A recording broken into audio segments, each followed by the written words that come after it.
RabbitMQ is based on the AMQP protocol, which is Advanced Message Queuing Protocol. Before going deep into RabbitMQ, let's see what is messaging and message queuing in this video. Messaging is a form of communication either from person to person or in software world from application to application or from system to system. In software world, it also provides a loosely coupled integration between two different systems. We will see what is loosely coupled integration with this example. Let's take we have an e-commerce website like Amazon, which gets the request from the customer from the web application and contacts server for processing the request. This may seem completely fine for moderate sized e-commerce website. For sites like Amazon, this model is practically impossible to handle huge volume of requests synchronously. And even for smaller e-commerce site during some special occasions like Thanksgiving Day or Black Friday, when we will have a huge volume of requests.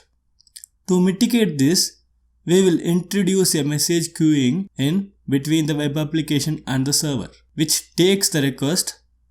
Here the web application places the request in the queue and acknowledges back to the application.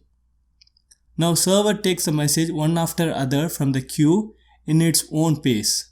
In this way we can handle huge number of requests.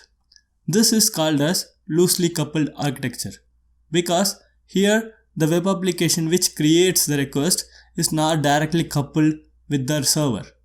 Here the message queue acts as a connection link between the producer and the consumer. Here the producer is the web application and the consumer is a server which acts on the request.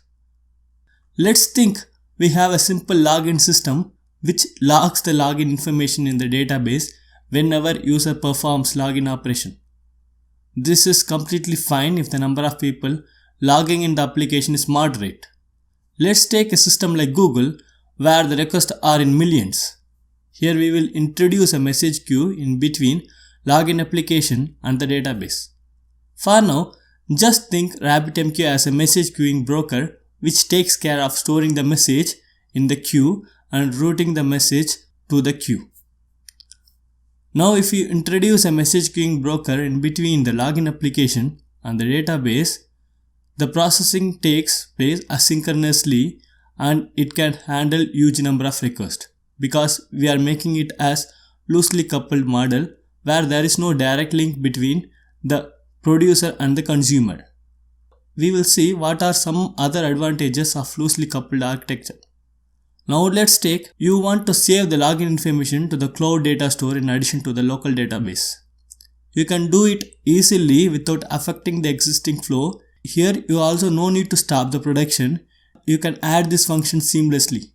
Here the loosely coupled architecture provides you the flexibility to add the new features seamlessly.